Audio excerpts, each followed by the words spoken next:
안녕하세요. 김성훈입니다. 오늘 제목이 독생자 그리스도이십니다. 그리스도라는 그 의미는 잘 아시겠습니다만은 이 직무적인 이 호칭입니다. 직명이에요, 직명. 이 그리스도의 이 개인적인 이름은 예수이지요. 예수. 그리스도는 그 예수님께서 어떤 이 직무를 가지고 이 세상에 오셔서 그 일을 행하셨는가 하는 그런 이 직무적인 호칭인데요. 원래 이 그리스도라는 것은 이 기름 부음 받은 자라는 그런 뜻이지요. 기름 부음 받은 자. 예전에 왕이나 제사장 혹은 이 선지자 또 어떤 중요한 임무를 위탁할 때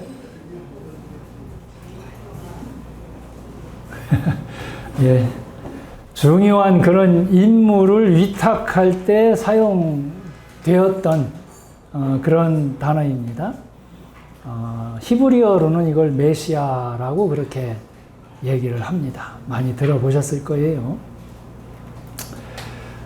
그런데 이 신약 시대에 와서는 하나님으로부터 이 특별한 임무를 부여받은 그 한 분, 예수님에 대해서 지칭하는 고유명사같이 그렇게 불리게 되었던 거죠. 그래서 신약 성경에서 그리스도라고 하면 예수님을 말씀을 하고 있습니다. 이 독생자라는 말이 있는데요. 이거는 성경에 그렇게 많이 기록되어 있지는 않아요. 성경에 찾아보니까 신약 성경에만 5번 정도, 또 특별하게 이 요한 사도 요한에 의해서 그렇게 기록된 그런 단어입니다. 독생자, 모노게네스라고 하죠.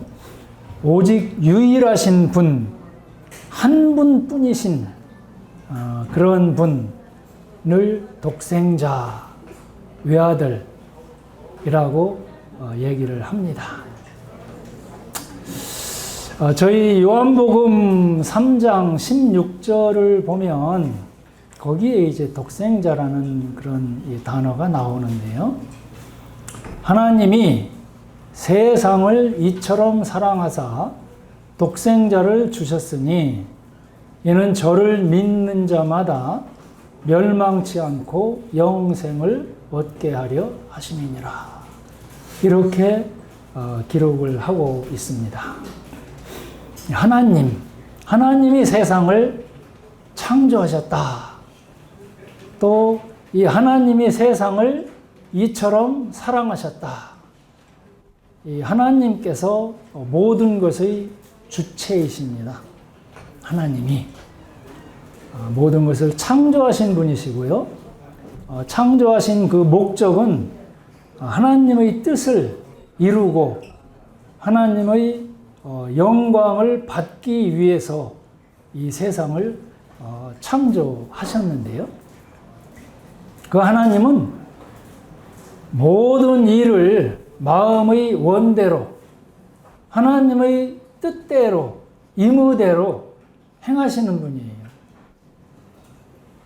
왜 그렇게 행하느냐라고 따질 수 있는 그런 권한이 피조물들에게는 없습니다. 창조주이신 하나님이 하나님 마음대로 하시는 거예요. 그래서 이 세상을 심판도 하시고 또 세상을 구원도 하시고 또 진노도 내리시고 또 은혜도 베풀기도 하십니다. 이사야서 45장 7절에 보면 그런 말씀이 있어요. 나는 빚도 짓고 어두움도 창조하며 나는 평안도 짓고 환난도 창조하나니 나는 여호와라. 이 모든 일을 행하는 자니라 하였노라. 그렇게 하나님의 하시는 일에 대해서 기록을 하고 있습니다. 모든 생사 여탈, 이 어떤 그 복이나 화가 하나님께서 모든 재량이 하나님께 달려 있다는 얘기죠. 하나님의 재량입니다. 복을 주고 화를 주고 또 진노하시고 또 화평을 주시는 것이 다 하나님의 재량에 달려 있습니다. 그런데 하나님은 공의로우신 분이죠. 공의로우시고 공평하신 분이기 때문에 아무렇게나 무질서하게 그런 화복, 생사 화복을 내리시는 분은 아니에요. 반드시 그 하나님이 세워놓으신 원리가 있죠. 하나님이 그 하나님의 목적을 이루시기 위한 그 원리 가운데서 이러한 일을 하시는데요. 공의로우신 분이 공의롭다는 것은 이 세상에 어느 때에 어느 시대에 어떤 지역에서 어떤 사람이 듣는다 할지라도 그 하나님의 판결은 옳다. 틀림이 없다. 그런 판결을 내리시는 그것이 공의롭다라고 하는 거죠. 누구에게나 다 공평해요. 그 기준이. 하나님이 판결하시는 그 잣대가 누구에게나 다 공평합니다. 치우침이 없는 그런 절대적인 판결을 말하는 거죠. 그래서 그런 원칙이 있어요. 그 원칙에 대해서 사람은 헤아리기가 참 어려워요. 왜 그러시는가? 왜 이스라엘이 그렇게 돼야만 되는가? 왜 이스라엘을 가지고 그렇게 소란스럽고 시끄럽게 그렇게 하고 계시는가? 우리가 생각할 때는 도저히 이거는 인도주의적이 아니야 라고 그렇게 생각할 만한 일들이 참 많아요. 근데 하나님이 하시겠다는 거예요. 하나님이. 나중 되면 그 모든 일들이 다 하나님이 하신 일이 옳았다. 이렇게 판단할 수밖에 없는 거죠. 그러한 이 하나님의 판단은 하나님의 거룩을 수호하실 수 있는 거죠. 또한 모든 것들이 보면 우리 복, 피조물의 복을 위해서 그렇게 하시는 거예요. 하나님의 거룩하심을 나타내기 위한 그런 수단입니다. 사람이 참 헤아리기 어려운 하나님의 그런 방법인데요. 우리 저번 주에 추석 참 풍요로웠죠? 잘 지내셨죠? 잘 지내셨고 연휴도 참 길었어요. 참 지겹도록 그렇게 길었는데 이 중국 문화권에서는 이걸 추석이라고 그래요. 근데 서양 쪽에서는 이걸 추수감사절이라 그러죠. 근데 유대인에게는요, 이게 거의 비슷한 그런 절기가 있어요. 유대인들에게는 이걸 초막절이다, 혹은 수장절이다, 이렇게 얘기를 합니다. 1년 동안의 모든 이 먹을 거, 곡식들, 이런 것들을 다 이 수확해서 요때쯤 이 추수감사절, 추석 요때쯤 수장 쌓아놓는다라는 그런 의미인데요. 이 초막절, 하나님의 이 구원 사역의 관점에서 이렇게 기록이 돼 있어요. 구약이. 또 유대인들의 이런 어떤 절기나 그 사람들이 살아가는 이 풍습을 보면 하나님의 뜻과 하나님의 이 인도하시는 이 구원 역사와 참 많이 닮아 있어요. 그래서 이 하나님은요, 지금은 참 그 이스라엘이 초라하죠. 초라하고 언제 어떻게 될지, 언제 밀려서 그냥 지중해로 이 폭막을 하게 될지 알 수 없는 그런 참 초라한 그런 국가의 형태로 있는데, 주님이 그리스도가 이 세상에 다시 오십니다. 다시 오셔서 이 이스라엘을 그 하나님의 백성이 되게 하시고 그 그리스도께서 이 이스라엘을 통치하셔요. 온 세상에 이스라엘 백성들을 다 끌어모으시고 그 나라 백성이 되게 하시기 위해서 그 백성이 되게 하시는 그 때가 수장절이에요. 다 끌어모아서 그렇게 한 국가를 이루시는 수학의 절기입니다. 그 어떤 곡식의 씨 뿌리고 자라고 수확하고 이런 것들을 통해서 하나님은 하나님의 하시는 그 일을 설명하고 있어요. 또 이 이스라엘이라는 나라를 통해서 하나님이 어떻게 세상을 다루어 가시는가, 이 일을 설명하고 계셔요.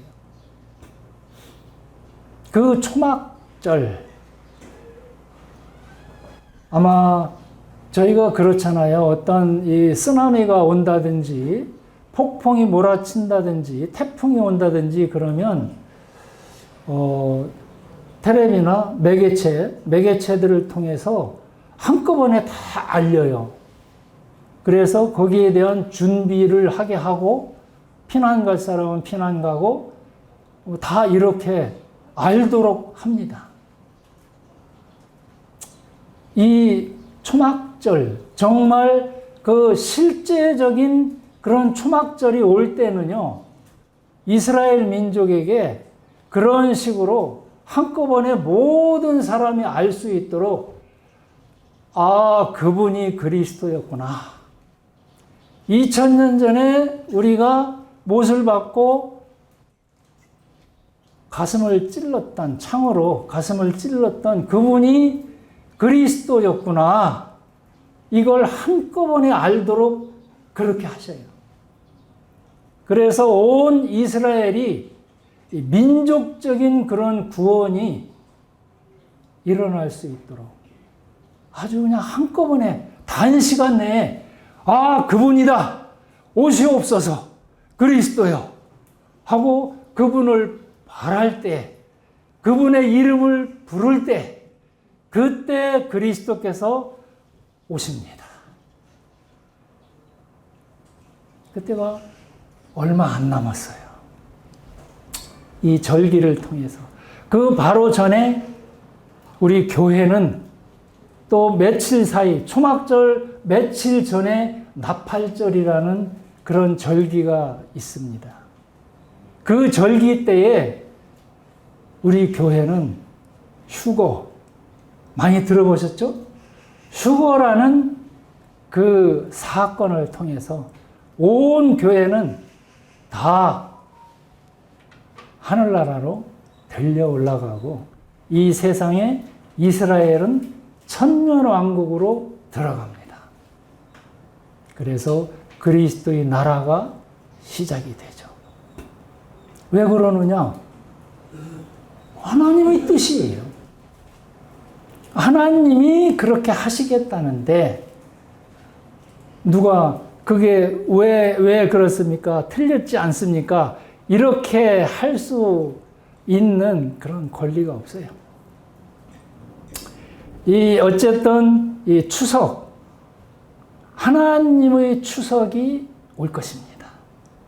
유대인들의 추석이 올 것이에요. 하나님과 더불어서 함께 그 풍요롭고 기쁨을 가지고 참 축제를 올리는 그런 날이 하나님이 준비하고 계시고, 이 이스라엘을 통해서 그런 것들을 차곡차곡 지금 설명하고 계셔요. 유월절이 어떤 날이었으며, 또 초실절은 어떤 날이었고, 또 오순절은 어떤 날이었고, 나팔절은 어떤 날이 될 것이고, 또 속죄일은 어떤 날이 될 것이고, 그리고 마지막으로 이 초막절은 어떤 날이 될 것이다라는 것을 이 이스라엘의 역사를 통해서 하나님은 설명하고 계십니다.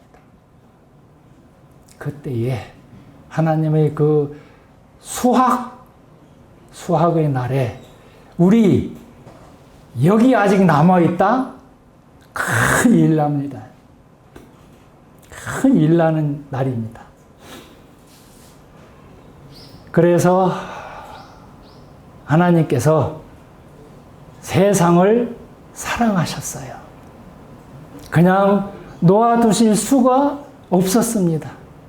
그 초막절에 다 거두어서 같이 풍요로움을 가지고 같이 누리면서 그렇게 살기를 원하셔서 하나님이 세상을 이처럼 사랑하셔서 독생자를 주셨다.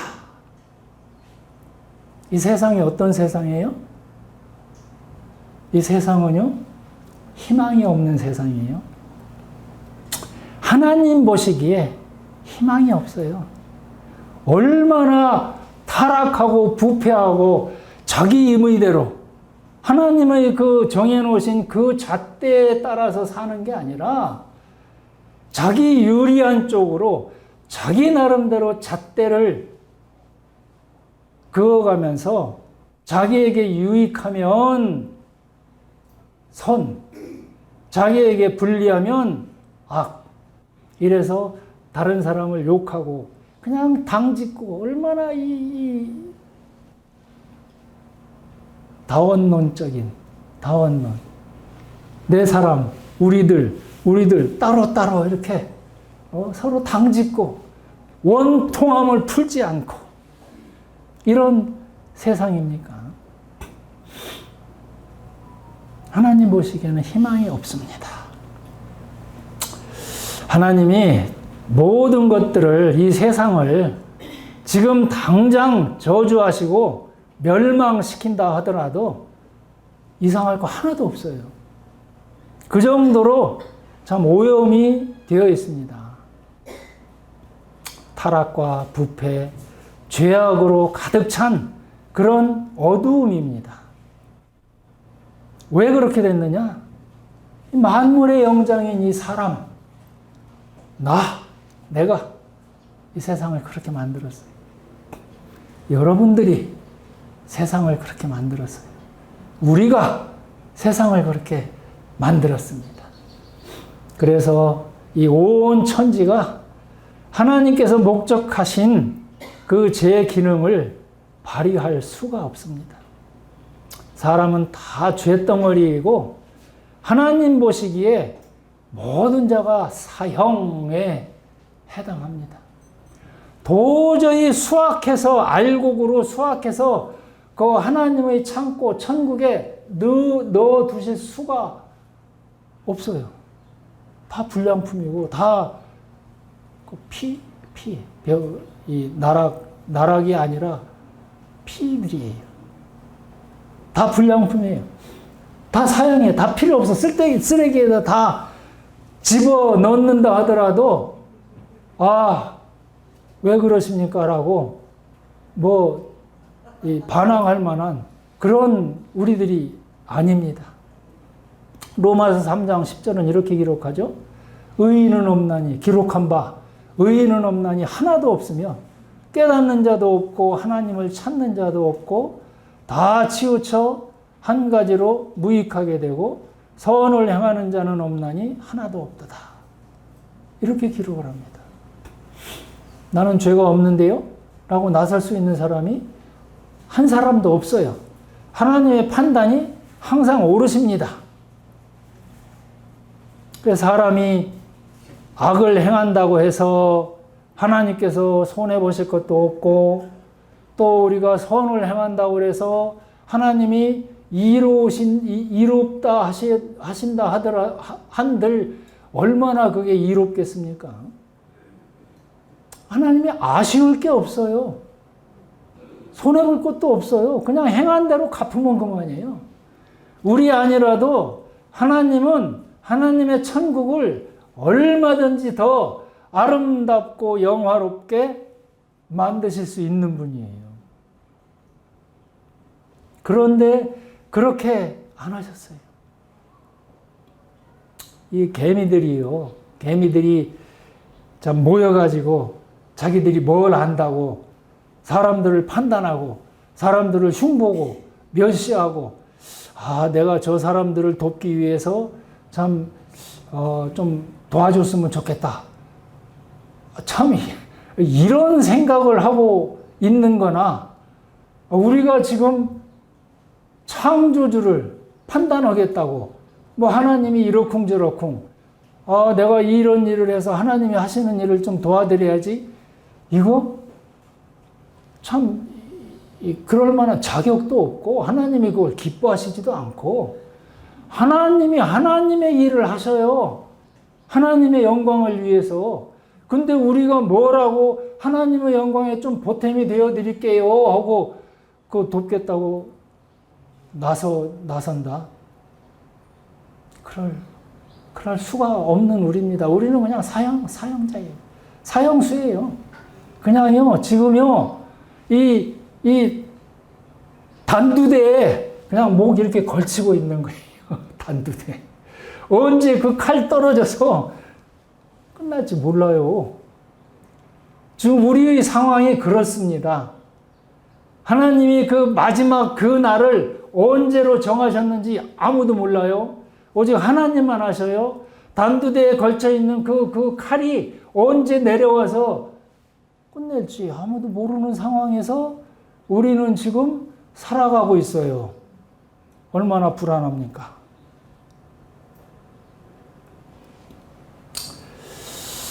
그 하나님께서는요, 얼마든지 심판하실 수 있어요. 하나님은 아쉬울 것이 없는 분이에요. 아쉬워야 할 존재는 우리들입니다. 우리들. 살려주세요. 살려주세요. 나도 알곡이 되게 해주세요. 그날에 그 초막절에 나도 알곡이 되도록 불쌍히 여겨 주십시오.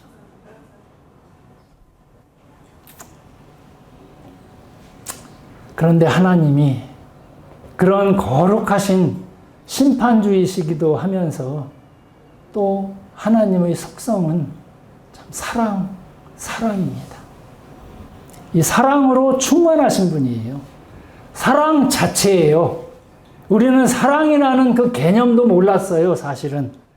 나면서 어떻게 우리가 사랑이라는 걸 알고 태어날 수 있겠습니까? 어떻게 우리가 겸손이라는 그 단어의 개념을 우리가 확실하게 그렇게 알고 태어날 수가 있겠습니까? 없어요. 개미가 사랑을 알아요? 개미가 겸손을 알아요? 개미가 오래 참음을 알아요? 몰라요. 성경은 그 하나님이 어떤 사랑을 우리에게 베푸셨는지 그걸 설명하고 있는 거예요. 어떤 겸손을 우리에게 나타나셨는지 그걸 설명해 주고 계시는 거예요. 이게 사랑이야. 이 성경을 통하지 않으면 또 하나님이 주시는 그 지혜를 통하지 않으면 그 영적인 이 시각을 통하지 않으면 우리는 하나님이 우리에게 보여주시기를 원하시는 그 개념의 아무런 것도 알 수가 없어요. 하나님은 우리 부모를 통해서 사랑을 알게 하시기도 해요. 우리의 이 어려운 고난 속에서 겸손과 오래 참음이라는 것을 알 수 있도록 그렇게 우리에게 그 환경을 허락하시기도 하고 계신 거예요. 왜? 알곡을 원하시기 때문에. 그 땡볕을 주시는 이유가 그 알곡을 원하시기 때문에 허락하시는 것이.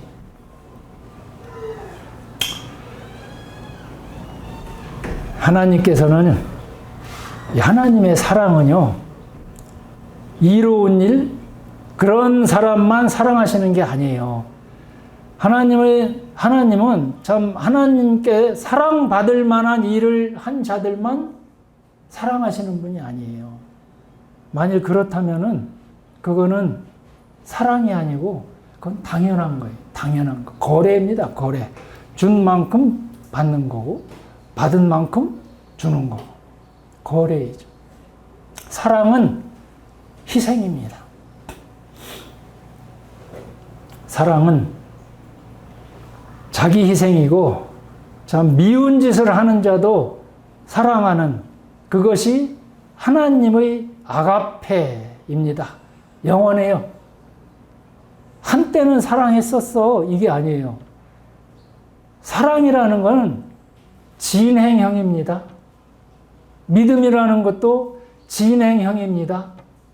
예전에는 나도 믿었어. 그건 믿음 아니에요. 믿음은 진행형이에요. 계속 어느 한순간 믿기 시작하면 영원히 진행되어 가는 것. 사랑도 어느 한때 사랑하기 시작하면 영원히 사랑하는 것. 그게 하나님의 속성이고 그게 하나님의 사랑, 하나님의 믿음입니다. 그래서 그 하나님은 뭐 개선해서 잘 된다?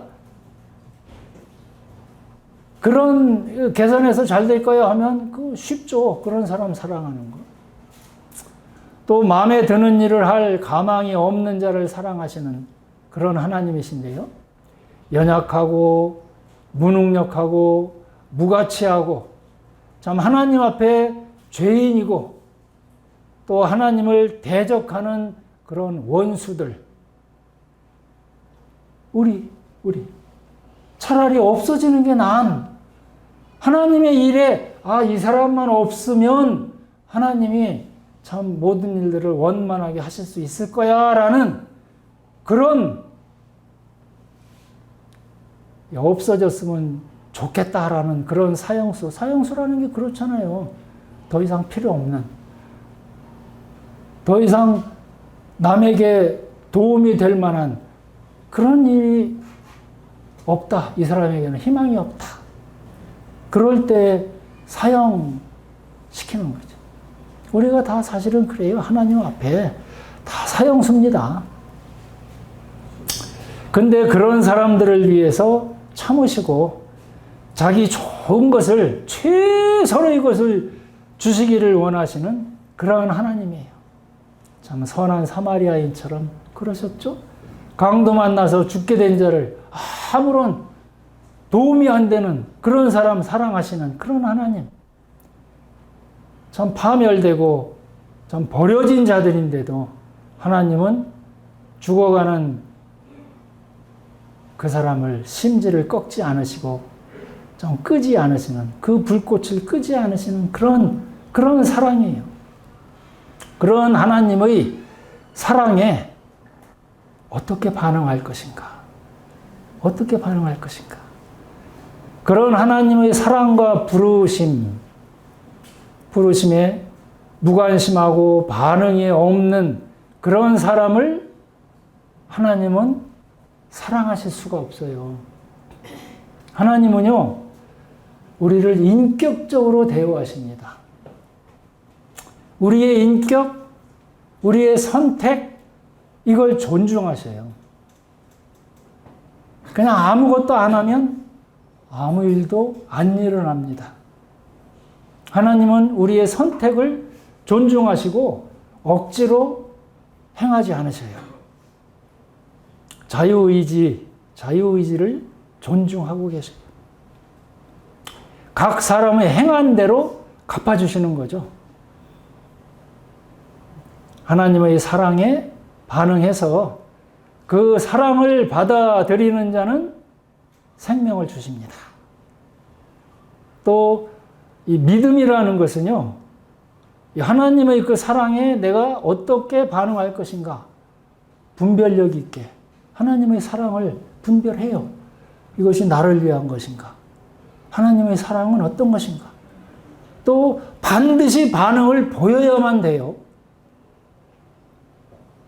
또 아주 합리적인 그런 이성을 가지고 이 사랑을 판단해서 하나님이 옳습니다. 그래서 내가 반응할 때 하나님이 나를 구원해 주시는 거죠. 하나님께서 얼마나 나를 위하시는 분인지, 하나님께서 얼마나 나를 선하게 대하시는지 이런 것을 알 수 있도록 얼마나 오래 참으셨어요. 참 오랜 동안을 참으셨어요. 역사적으로는 6,000년이라는 기간을 참으시면서 이 두꺼운 성경을 기록할 수 있도록 그 역사를 다 기록해 놓으셨고, 내 인생에 있어서 참 아직도 구원받지 못한 분이 계시다면 그동안을 내 인생의 그동안을 참고 기다리고 계신 거예요. 그 하나님의 사랑은 우리 사람의 회개와 깊은 관계가 있어요. 회개. 내가 틀렸구나. 내가 생각했던 하나님이 아니시구나. 하나님이 옳으시구나. 이 하나님께 내 죄를 자복하고 하나님이 옳으셨습니다. 내가 틀렸습니다. 나는 다시 회복되기를 바랍니다.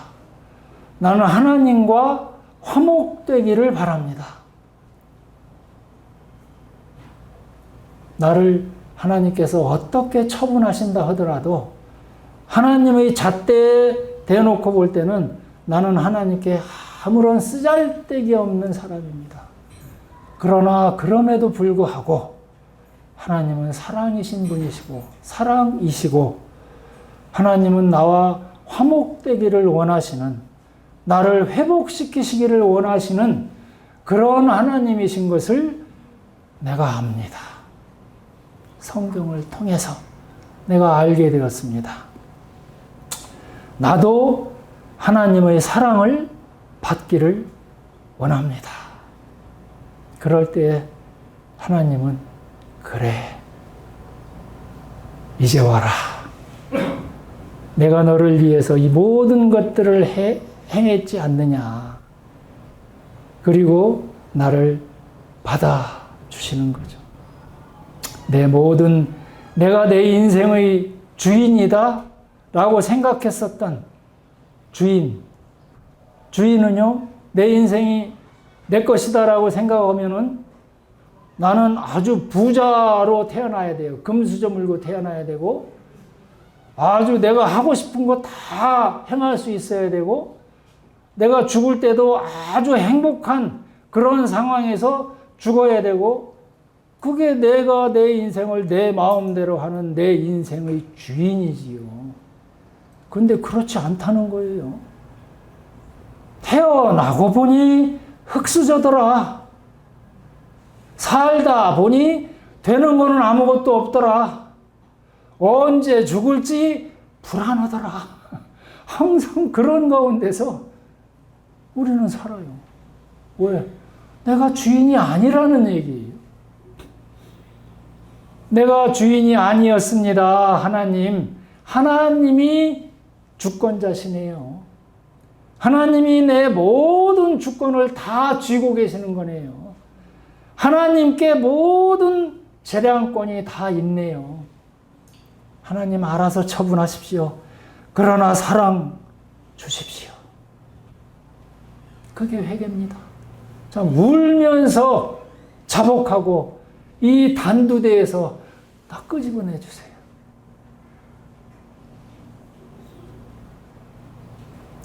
하나님은 결코 그런 사람의 회개를 무시하지 않으십니다. 모른 채 하지 않으세요. 반드시 응답하십니다. 그래서 독생자를 주셨다. 하나님이 세상을 이처럼 사랑하사 독생자를 주셨다. 독생자가 뭡니까?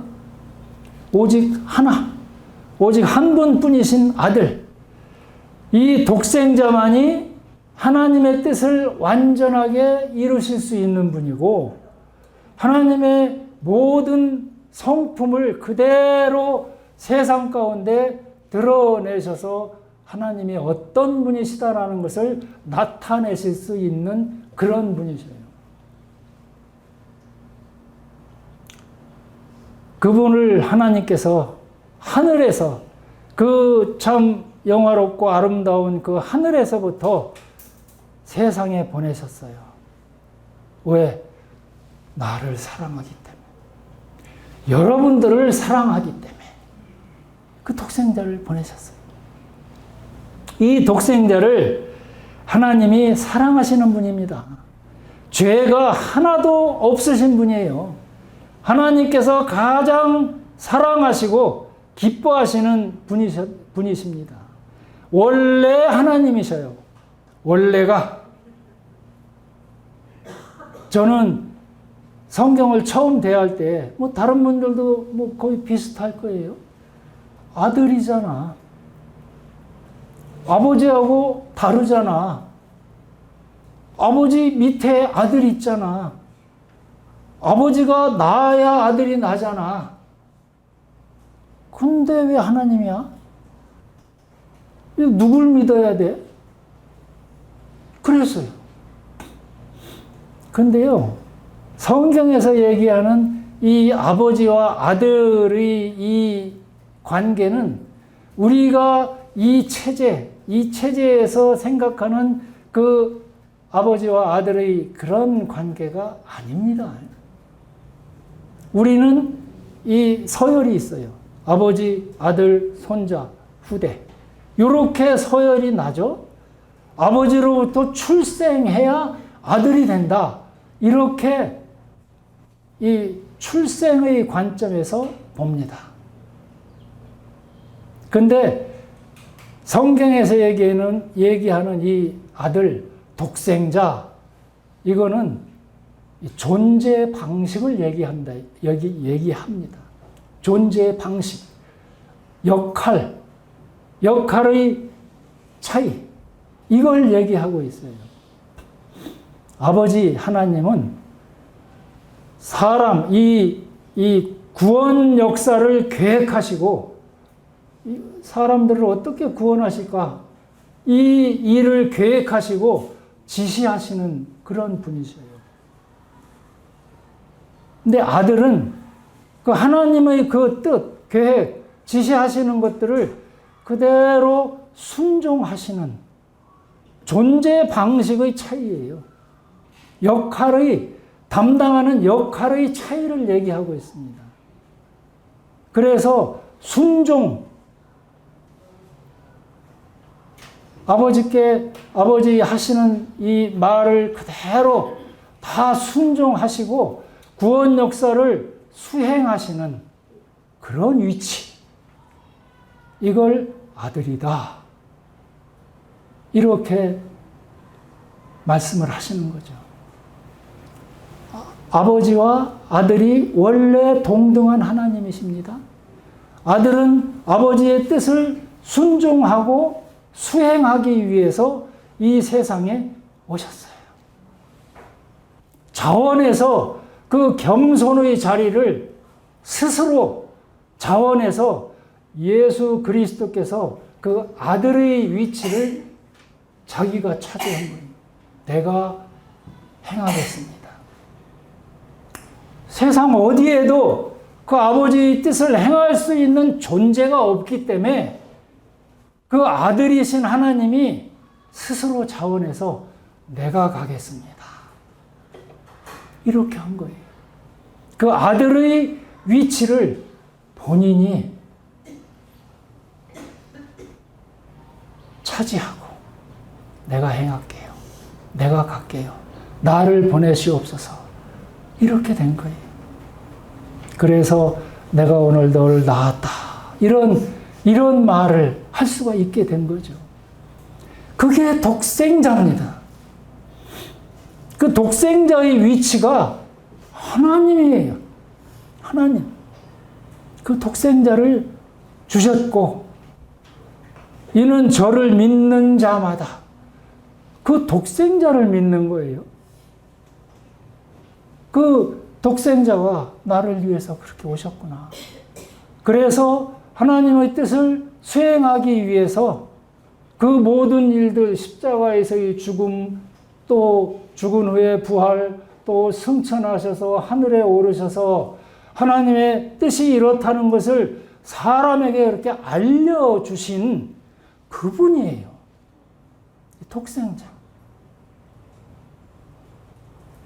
그분의 이름을 믿는 자. 이름을 믿는다? 그 이름에는요, 그 존재의, 그 이름을 가진 존재의 모든 본질, 또 그 존재가 행하는 모든 활동, 이런 것들이 다 포함이 되어 있어요.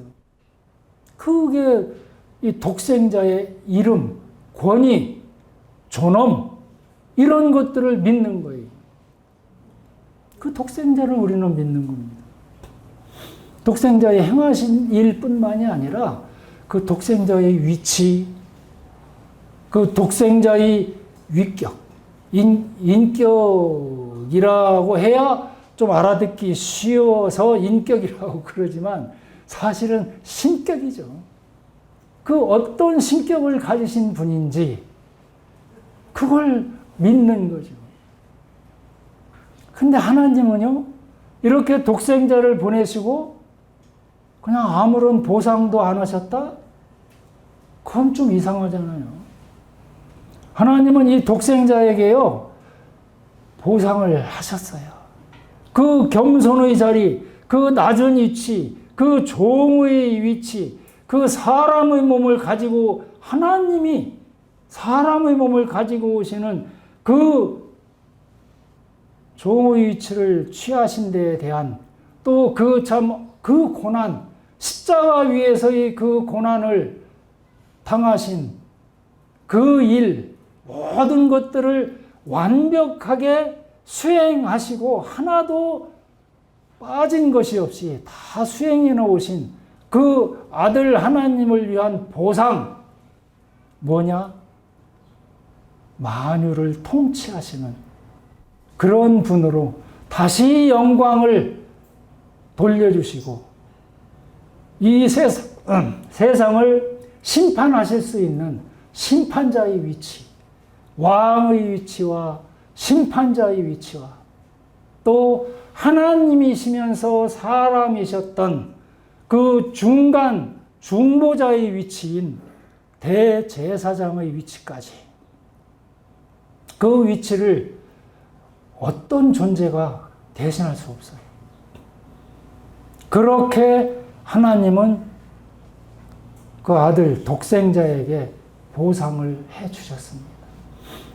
그 독생자가 하신 일이 우리를 구원하셔서 알곡 만드시기 위해서 하나하나 구원하셔서 자기와 함께 그 하늘나라에 올라가자. 죽음, 그것은 부활을 위한 관문이야.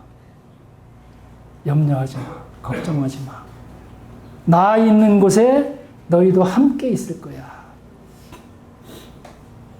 내 위치에 너희도 있게 할 거야. 내 영광을 너희에게 함께 공유하게 할 거야. 내 기업을 너희와 함께 나누게 할 거야. 그래서 우리를 알곡으로 삼아서 구원해 주시는 거예요.